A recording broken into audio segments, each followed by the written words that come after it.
It's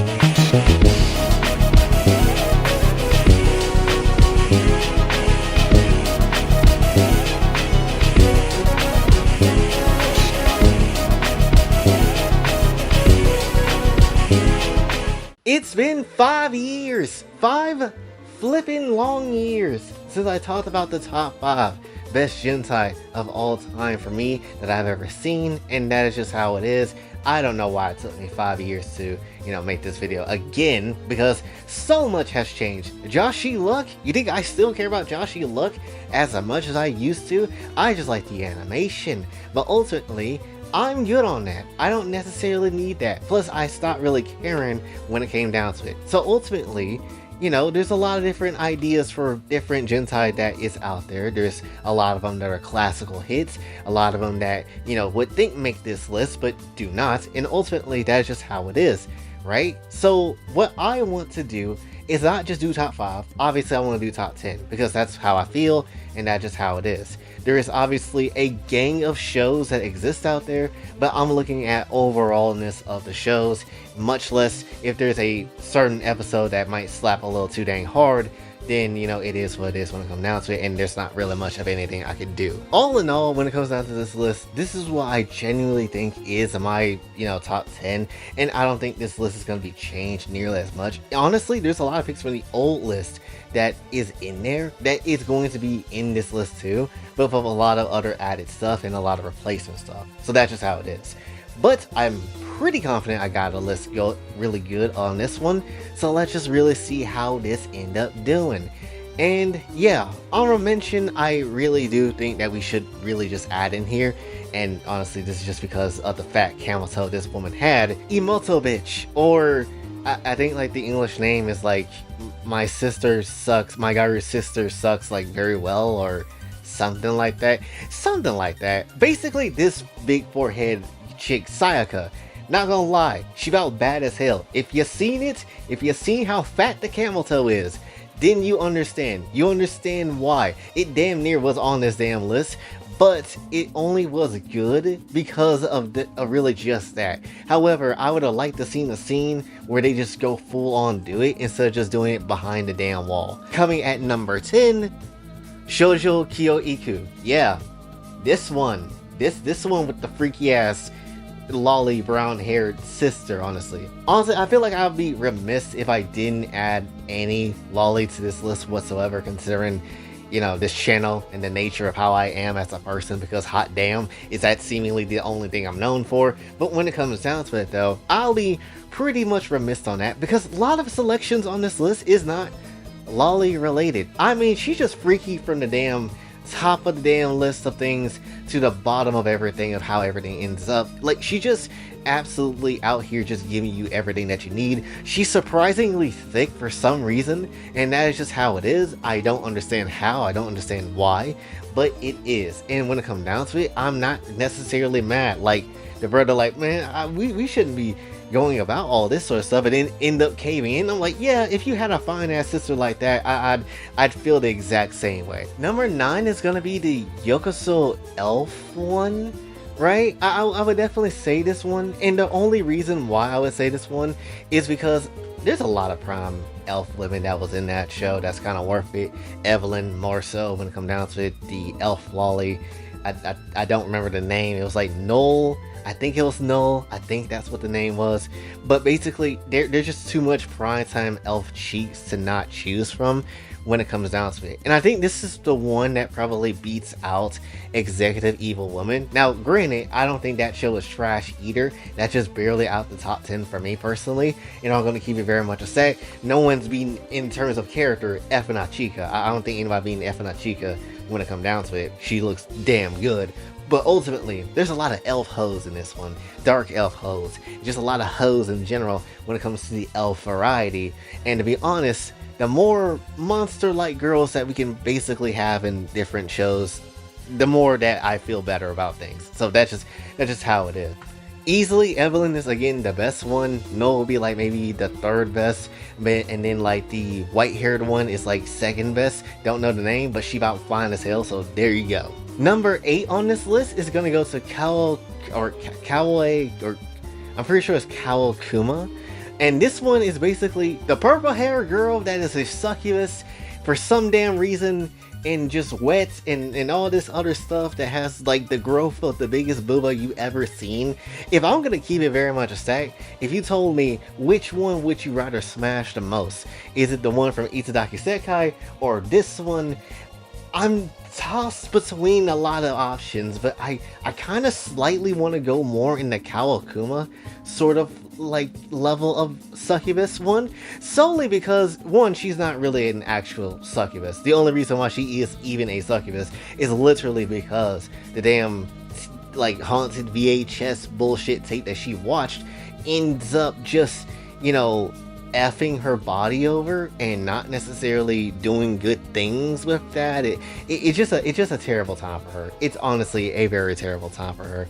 But ultimately, because she's very much turned into a succubus, she can't hold herself back anymore, and so she starts squirting all over the place. Her tail starts lactating for some reason. It's a good time. She looks mad cute. I know the damn show looks like shit because of the no high def quality animation, just looks like it's blurred as hell, but still, it is some good quality time. Like, if you told me that she was in front of my face right now, would you clap? Absolutely. There's no damn way I would say no to it whatsoever, because she about bad as hell. Coming at number 7 is easily going to be Audio Kaylan. This is still one of those ones I'm like, damn, this is peak, because you're at basically Disney World, but if you get to clap booty cheeks all day. That is essentially what it is. It is Disney the amusement park fused with the hub as an actual place, and everybody just goes at it like it ain't nothing, right? It is definitely a free-for-all, a Fortnite battle royale of just different holes and different meats going into different holes and such, right? And you don't have to worry about too much about catching diseases because they'll have things on deck be ready so, you know, people can clean each other off when it comes down to it. And it's a nice time. You could do it with anyone, not necessarily feel a damn thing about it. Just go ham. It's honestly really a great idea of a place. It's what Loot Land and Nukitashi should have been, right? The pink hair girl is easily like the one thing that people remember when it comes down to it. Basically her being just used meat for everybody, and somehow that boy catch feelings for someone that's getting used a lot. And she even admitted, like, yeah, I'm just gonna get hit, get clapped by a lot of people while we're still talking and whatever. Like, are you dead ass? Are you worse than Kazuya from Rent a Girlfriend? I feel like you might be. So yeah, let's just be absolutely real here. I'm pretty sure multiple people will take multi-day passes to go here if it was an actual real place. And number 6, coming down here and surprisingly got kicked out of number 5, Toshi Densetsu. You have Hanako, who is about tight as shit and looks good as hell. You have Hashaku, who is also someone that really out here on some more smaller meats, but at the same time she looked good as hell herself, and is probably the best version of Hashaku that ever really existed in anime ever, if I'm gonna be absolutely real. So there is very much that. You have like Sadako, which is not really my favorite looking Sadako of all time. There could be better versions of her that's out there, but it is what it is. Don't really know who this character is. This is still the one I'm not certain of. Her name is Mary. Is this supposed to be Bloody Mary, or is this supposed to be some other thing, or just some rando? I don't know. This one's the one that confuses me the most. But still, this is very good because it actually has a story and it's nice. Hanako got used by the teacher, got clapped, and you know, it was GG's for her. She got lights out, game overed, but ultimately haunted the damn school, and the new teacher came in, clapped her cheeks, and even went as far as the last episode came through to actually be somewhat of a story to kind of just be like, you know what, I'm gonna clap your cheeks, and then we're gonna actually, you know, mean to be in a relationship. We're actually gonna be something together, and that's a glorious time. So her whole ending of her story in the first life wasn't just her getting used by somebody she didn't care about, but it ends up just being used by the person that she actually wants to be used by and liked by and stuff like that. So it's a fantastic time. It's still one of the better shows, I would definitely say, that's out there for me personally, and something I just don't really ever forget as time kind of goes by, right? Especially with Sadako kind of also doing the double Hanako movement with copying Hanako's looks and all that sort of stuff in that one episode, the last one. So that's getting pretty damn good. And now we're in the top 5. So what the hell has changed? I think number 5, we have to honestly put, I would argue, Time and Asagi, the version 1, the one that we literally just talked about a few days ago. I think this is very good. I talked about this already extensively, but when it comes down to it, the camera movement is very great. I love the animation, how brutal it feels. It feels like you're watching an illegal Jentai that shouldn't even be a thing for your viewing pleasure, yet it absolutely is something that you can watch. It is something that is fully out there, that is not illegal whatsoever. But it feels like you're watching a black tape you shouldn't be watching, right? That is literally the vibe of Time and Asagi 1, and it's so damn good. Sakura is easily like best woman when it comes down to it. Asagi is just there looking good as well, but ultimately it's just a lot of good stuff. It's a lot of crazy things. Asagi got a whole train ran on her. Basically everybody in this show had a whole train ran on them multiple different times. Like, how are they still walking normally? I don't get it, but that's just how it is. It was a fantastic show. Now that I kind of look back at it, honestly, and after really just sitting down and watching the full thing, it was actually more better than what I thought it was going to be. So yeah, for sure, Time and Asagi is in the top 5 at number 5. I thought it was going to be a little bit higher, but it's going to be at this position considering the other competition. Number 4 is going to go to Monster Girl Quest. I haven't seen this one in a while, but what I did remember and will always remember is the wilding amount of monster girls that was in it. This is the first time where I'm like, damn, I wish we had more Jentai that existed where monster girls was a thing. And this basically was the reason as to why. You had spider women that honestly looked kind of decent. You had, I want to say, a squid lady that looks pretty damn good as well. You had, you know, Alice as the snake, which again, another damn Alice that looks mad fine as shit. Just throwing it out there. But then you had like, even the last chick, I can't remember the name of, but she was like purple and green at the same time. She looked mad good. Like, it was a lot of action there. Plus, do I need to throw in the damn slimes that he ends up getting clapped by? Also, this is one of those times where it's like, yes, a Shota being in the scene is hella good here. It is very good here when it comes down to it. So yeah, I'm here for it. And the Shota was getting in, even though they didn't want any part of this because, you know, obviously it goes against what he's trying to do. But still, it is worth the time. It is fantastic. It was still something I would think that people should go back and watch if you want to, and it's just a good time. It genuinely is. And number 3, when it comes down to it, it's gonna have to be Zettai Junshu. It is still the best. It is still my favorite public use, one of my favorite public use ones, or just like favorite concepts ever really being used into, you know, Jentai as a whole. You literally have a license to basically clap whoever's cheeks you want to, as long as a pregnancy is happening. That is literally the main goal of what's happening. And yes, the main character in this entire story basically gets everybody, you know, fat bellies when it comes down to having their kids spawn in there. It is a fantastic time. I'm never forgetting Katsuragi Sarah. I'm never forgetting the redhead chick that was tripping and going crazy on the train, and everybody started doing it on the train. It is a fantastic one. It is one of my favorite ones. Obviously, it's in the top 3.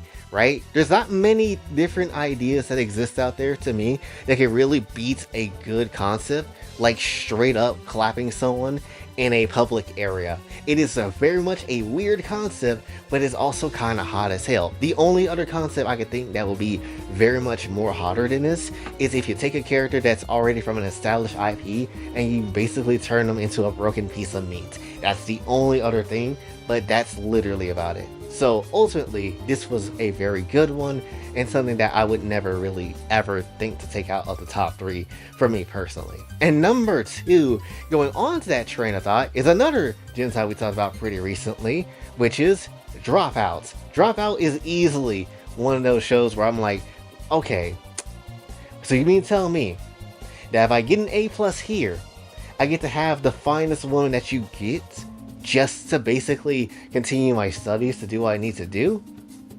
Bitch, I would have done well in class. If I was getting free action in class and all that sort of stuff, then I would basically be just in there. It will be worth it when it comes down to it. It will be a great time. Shishijo was very damn good. Watsuri was also very damn good. Like, who you mean to tell me you wouldn't want to clap any of those cheeks at all? That is a thing that has to happen. It is a thing that must be for my meats and my meats alone, and it just has to be what it is. Like, there's no other way around it. It's just some peak quality time, and honestly, Dropout is one of those shows that just very much is something that I feel like everybody has heard of before, and if you haven't heard of, definitely check it out because it's super damn good. And coming hot at the #1 spot, which is something I figured out of last year when we figured it out and found out what it was, Front Innocent. It is still the best Jentai I have ever seen. I don't care. I really don't care. There is a lot of contenders for this list that easily could have made up here, whether it was the ugly ass Shota and a fine ass teacher, whether it was like another Shota getting clapped by a Gairu or something like that. There is plenty of options for Jentai that you could very much put into this list, but ultimately it was always going to end with Front Innocent. It is the most beautiful looking Jentai I have ever seen, and possibly will ever see when it comes down to it. While I'm always a fan of Goldbear's style and just going absolutely ham on the camera and things like that, while I'm absolutely a fan of Wild and concepts and all the craziness that kind of comes through, you can still take a vanilla concept or a bare bone basic concept and make it look so damn good to a point where nothing kind of compares to it. Like, it was so damn good for me when I found out about this for the first time and saw it, to the point that I even liked, like, Sophia to a high ass level of a point that I drew Totsuki in that very same maid outfit that she wore in the damn show. I absolutely love the shit out of Sophia, right? I am 100% here for it, and it made me slightly wish that we had an episode 2 for Front Innocent because it was so damn good. The only reason why I'm slightly okay with not getting a episode 2 or a season 2 or whatever is solely because Sophia was gonna get used by the asshole in that show and get clapped, and I wasn't gonna enjoy that. So that's the one big thing I don't really like. But ultimately, it still is a very good, very well animated show when it comes down to it. It is something that, you know, took years of work to kind of get done, which is why there was never another episode, because it took so much to get that one episode done with that art style, that glorious ass art style that it honestly had. And so, yeah, there was just definitely no damn way I was not going to put it here at #1 whatsoever. Faye and Sophia just look too damn fine, the scenes look too damn good, and the coloring and all that stuff just hits way too dang hard for it to not be at a #1 position. I'm sorry, but that's just how it is. There is nothing that being Front Innocent for me, I don't think ever in life when it comes down to it, unless they did like an episode 2 and then we could debate which episode was better. So that's just how it is on that. But ultimately, 5 years in the making, and we finally have, you know, a actual top Jentai list that I feel satisfied with, right? Sure, there's shows that I didn't really include in this one, and that didn't hit top 10 for me, like Shoujo Ramune, for example. But ultimately, I still like all the Jentais out there. Hell, I would say at some points, not all of them, even something like Euphoria had some really good scenes in there. But ultimately, I didn't include those because I didn't resonate with those shows nearly as much as a lot of people do. And ultimately, I just wanted to really put in the shows I think generally are the best that is really out there when it comes down to what defines Jentai. All these do. I feel like all these really define it, whether it's in a good way, a bad way for you, or whatever, doesn't really matter. These are what hit for me, and these are the old reliables in the toolkit that I would very much say that if you don't got no Jentai at all, you don't got none whatsoever, these are the ones that you rely on and you go back to. Because these all absolutely slap. And this is just me talking about studio-made Jentai that is out there. There is plenty of Jentai that exists that is just fan-made or just hidden in old-ass dirt, but still can hold up in some crazy-ass way by certain levels of value. Like the whole like Evangelion human instrumentation project or whatever the hell that one was called that we did research on. That shit was wild to see, and I would honestly put it in another list if I could, just solely because of how weird and unique it was, and somebody from the industry had to make it to be an actual thing during that time of where anime was not something that everybody could have access to of drawing it wise. So, you know, there's definitely some sauce there, but ultimately that's just how it is. But still, hopefully you did enjoy. If you did, be sure to like, share, subscribe, hit the bell notification on the way out. Also on the socials, and if you'd like to donate to the channel, Kofi and Cash App is available as well. And until then, it's my boy Jay, signing off. Have a blessed day.